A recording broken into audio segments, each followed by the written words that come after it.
Que les croyants donnent 3 fois un amen. Non, non, je n'ai pas entendu vos amens. Frère Branham dit, sur cette photo, il y a l'ange du Seigneur. La même colonne de feu. Je pèse les mots, frère. C'est lui qui est sur la photo. C'est la même colonne de feu qui avait conduit les enfants d'Israël. C'était en plein débat devant environ 30 000 personnes. Comme il était défié, cette colonne de feu, elle est directement descendue. Il s'est tenu là, sur l'endroit où j'étais. Et un appareil photo allemand l'avait photographié. Béni soit l'appareil photo allemand. L'appareil photo allemand avait photographié l'autre surnaturel qui se tenait là où je me trouvais. Branham dit, cela a été vu par des millions de gens à travers le monde. Est-ce que vous êtes là? Est-ce que vous êtes là?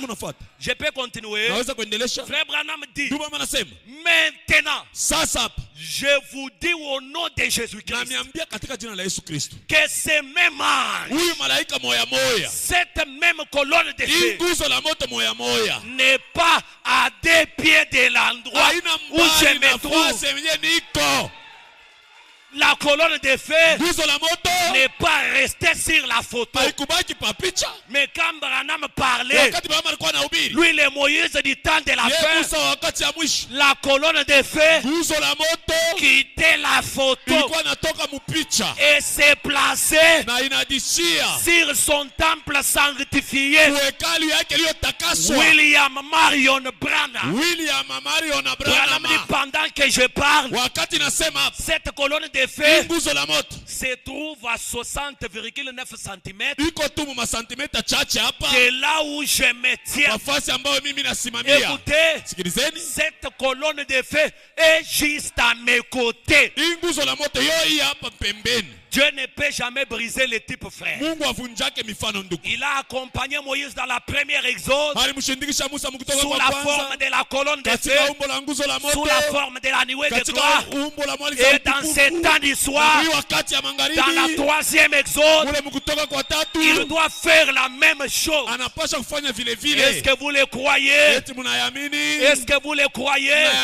Si vous le croyez sincèrement, que la colonne de feu visite chacun de vous. Je le dis au nom de Jésus.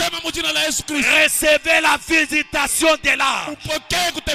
Vous savez la chose la plus difficile dans ces temps de la fin, c'est amener un mortel que vous êtes à dire un amen fort à ce que la colonne de feu a fait dans la vie d'un autre mortel. Mais c'est lui qui croit Dieu le Père. Et c'est lui qui l'a envoyé. Il a la vie éternelle.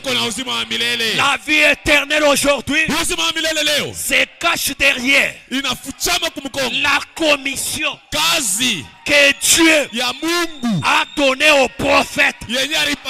Et comme vous dites amen là, la colonne de feu quitte la photo. Elle entre maintenant en vous. Elle vous donne la vie. Elle vous donne la paix. La colonne de feu était là à 0 mètre de là où Branham s'était. La colonne de feu surveillait les temples de Dieu au temps d'histoire. Quand il voulait faire commettre une erreur, la colonne de feu lui dit, ne bois pas, ne fume pas, ne suis pas ton corps. Tu n'es pas un homme ordinaire. Tu n'es pas un homme ordinaire. Tu es l'homme ciel à ciel. Tu es le temple saint de l'Éternel. Tu ne dois pas pécher comme tous ces gens. Et il s'est gardé pur, sanctifié pour la vie de l'épouse. Est-ce que vous le croyez?